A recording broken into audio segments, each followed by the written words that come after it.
Abantu benshi baba ku isi bagira urukundo, ariko siko bose bagira abakunzi, haba umuntu mubi cyangwa se umuntu mwiza. Ibyo nitwa ni Toxic Imani. Uno munsi nabategura icyegeranyo ku rukundo. Urukundo ni ikintu kizana mu muntu, haba umuntu mwiza cyangwa se umuntu mubi.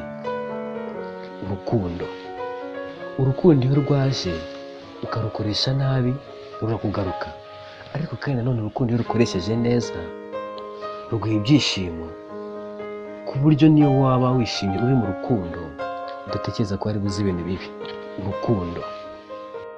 Ingaruka z'urukundo ese ni izihe? Ingaruka z'urukundo ni cya gihe ukunda umuntu cyane ukamwimariramo, mwajya gutandukana ugasanga akomerekeje umutima cyane.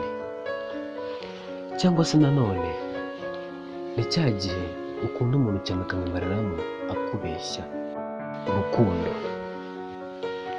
Ese ibyiza by'urukundo ni ibihe? Urukundo iyo urufite ruguha ibyishimo pe. Iyo ukunda umuntu ntagukunda, ntabwo mu mwanya naho mu mwanya. Ijambo ry'ingenzi cyane ku urukundo ni ikintu kitagaragara, urukundo ni ikintu kitaboneka, urukundo ni ikintu kidakorwaho, urukundo ni ikintu kitavuga. Ese kuki twizera urukundo tutaruzi? Ni gute wizera ikintu utazi? Ese urukundo ruba rutugambiriyeho ibyiza gusa? Ese kuki urukundo ruraba ibyiza n'ibibi? Dukomeze mutege amatwi ibiganiro byacu. Ibyo nitwa ni Toxic Imani. Ukeneye gukomeza kurikirana ibiganiro byacu, wakora subscribe, ugakora ku nzogera, like, share and comment. Murakoze, mugire amahoro y'Imana.